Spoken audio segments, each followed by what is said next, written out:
Alright, so it's been a few days since Ryzen, third generation launched and it came out for sale to you guys. And those of you who are actually interested in buying these chips for your new gaming PC or want to upgrade your old Ryzen PC, you guys have seen a lot of reviews, benchmarks, numbers, comparisons, just big data sheets thrown at you, and this performs like this in this game, this performs like this in this software. That's nice. A lot of YouTubers do that better than me, and I might include some benchmarks from them. In today's video, let's talk about the Ryzen 5 3600 and 3700X and the Ryzen 3000 series in general. What's changing from second generation to third generation? Why is it the third generation? What's Zen 2? And just trying to explain it to you guys in a simple language so you can understand what's the real difference. And also I'll talk about the X570 chipset in a brief and tell you what's new with this. Now again, there is drawbacks here and there with Ryzen 3rd generation and X570, but AMD has come really close. And the bottom line is that AMD is no longer that market where people who have less money and don't want to spend a lot of money can't buy Intel, go with AMD. It's no longer that case. It's not a poor man's CPU anymore. So in my opinion, it's a more compelling and better product at a cheaper price. For example, if you actually want to get some real work done on your PC, editing, live streaming, 3D modeling, high-end workload apart from gaming, these are the chips you should be looking at. You're getting really good value for the price. Now, as I said, it's not all golden, it's not all good. There are some drawbacks. We'll talk about those as well in this video. But yeah, let's talk about the Ryzen 5 3600 and Ryzen 7 3700X. This is my comprehensive review. So let's get started.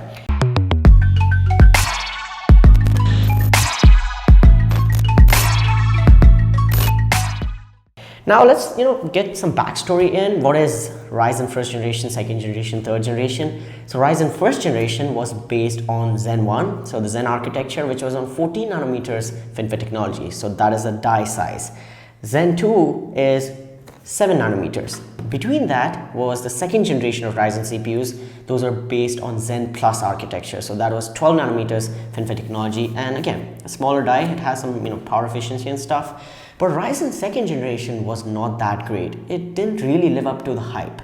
But Ryzen third generation takes all of those things to another level. It is the new king, and AMD, in my opinion, has crushed Intel 95% basically, in all places. It's just a few games or a few things that Intel is still ahead, and they're ahead by a very thin margin. The margin they're winning by is very thin. So if they want to stay in this market, Intel, you got to get your prices down and start being a little more competitive. And AMD also has a few things up their sleeve that Intel doesn't. Things like, including really good cooling solutions in the box. AMD is giving you the Wraith Stealth cooler with the Ryzen 5 3600, which is the cheapest CPU that comes at $200.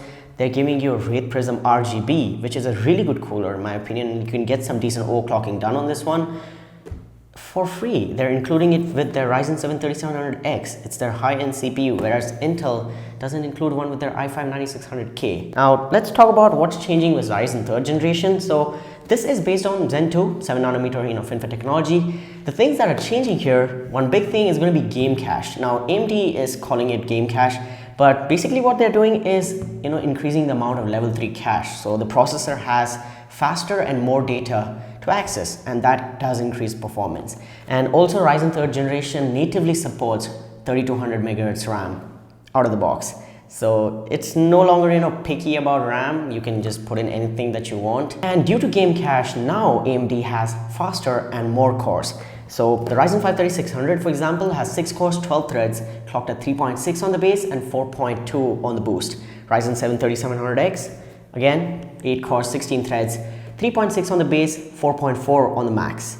And these also have XFR2, so extended frequency range, and precision boost too. So that does help in overclocking. And even if you weren't doing any overclocking out of the box, if you just had multi-core enhancement, it still is a really good deal. And Intel again lags behind there. Now Intel in their higher end does have higher clock speeds, so that's that. But both these CPUs are 65 watt TDP, and they're really good for that. So yeah, what this new generation is doing is not only shrinking the die size, but giving you more power plus power efficiency. So you're taking less power and giving out more performance. Something else that I thought is worth mentioning is their new Ryzen Master software, which allows for overclocking and fine-tuning and complete control of your CPU while you're booted into the operating system. And one unique feature it has is that you can save your settings and export them and that allows you to maybe use someone else's settings. So if you're using a similar setup to theirs, you can export the settings and they'll be applied, so you don't have to tinker around.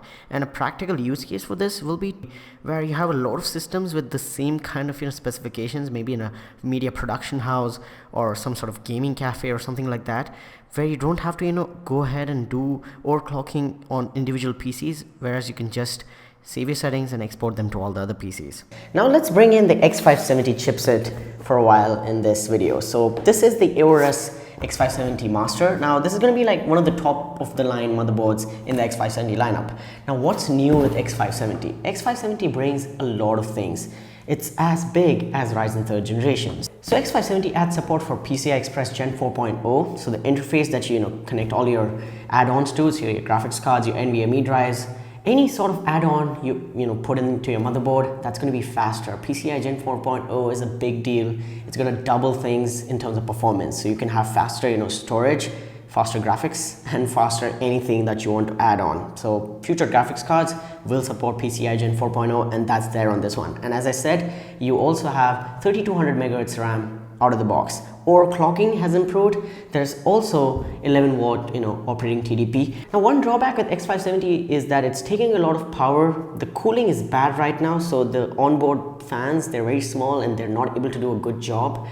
It's producing a lot of heat because it's taking the extra power, whereas previous generation was working on 4.5 watts and stuff, whereas this takes 11 watts.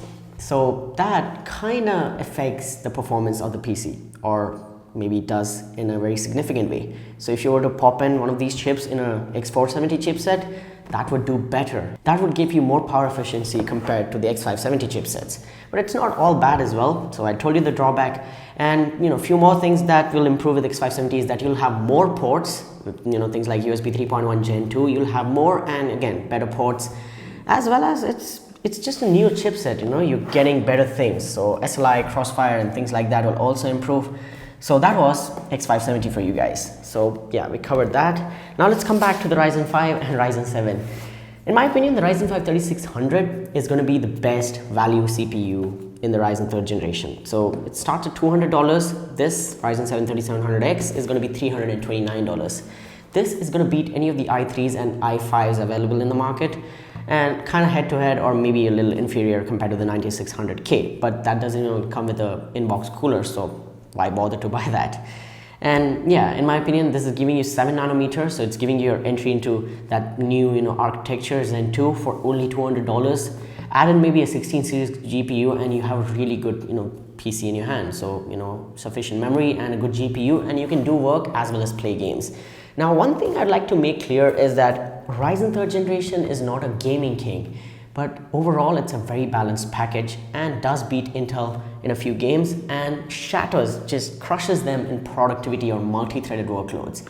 So here's your bottom line. It's not the gaming king. So if you're only wanting gaming, just raw FPS, you want more FPS in the best resolutions, this might not be for you. You have to pay the extra money and just go out and buy Intel. But I don't think there's someone who wants like 5 FPS more and is willing to pay like 30 to 40 bucks on a CPU. So there they are, Ryzen 5 and Ryzen 7. They're not the gaming kings, but they're pretty good with multi-threaded workloads. Now, just let's talk about gaming. They can do it. Ryzen 5 3600 can push out 1080p max settings gameplay, no problem. You can also add in a good GPU and maybe try 1440p benchmarks. You can look at them. It's not the best performance. Ryzen 7 3700X on the other hand can push out till 4K, no problem, but depends on which GPU you add. Right now AMD has two options, the 5700 and 5700 XT. They're pretty good, but they are, in my opinion, more like 1440p to entry-level 4K cards. So you're not getting the best 4K performance there. You might have to wait for something else in the future, or maybe get an RTX GPU. A huge thanks to Vikas from Ankit Infotech, who provided the CPUs and the motherboard for this video. So again, shout out to him. And Ankit Infotech is going to be a good place for you guys to buy PC components, peripherals, get your PC builds done there, and anything gaming related, you can reach out to them and they'll help you out. So they're located in SP Road, Bangalore. They also have their website, that is pcstudio.in. No matter where you live in India, they'll be able to ship the products to you at a good price.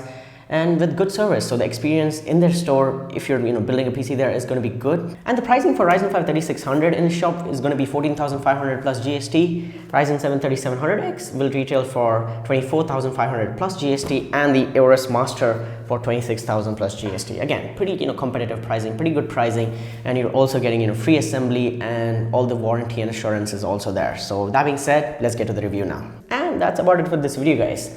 I hope you enjoyed. I hope this was helpful. If it was, go ahead and smash the like button. Also subscribe to the channel and hit the notification bell so you don't miss out on future uploads. Let me know in the comments down below your opinions, your thoughts on this video and Ryzen 3rd generation as a whole. Don't forget to check out Ankit Infotech, and I'll talk to you guys in the next one. Thanks for watching. Peace out.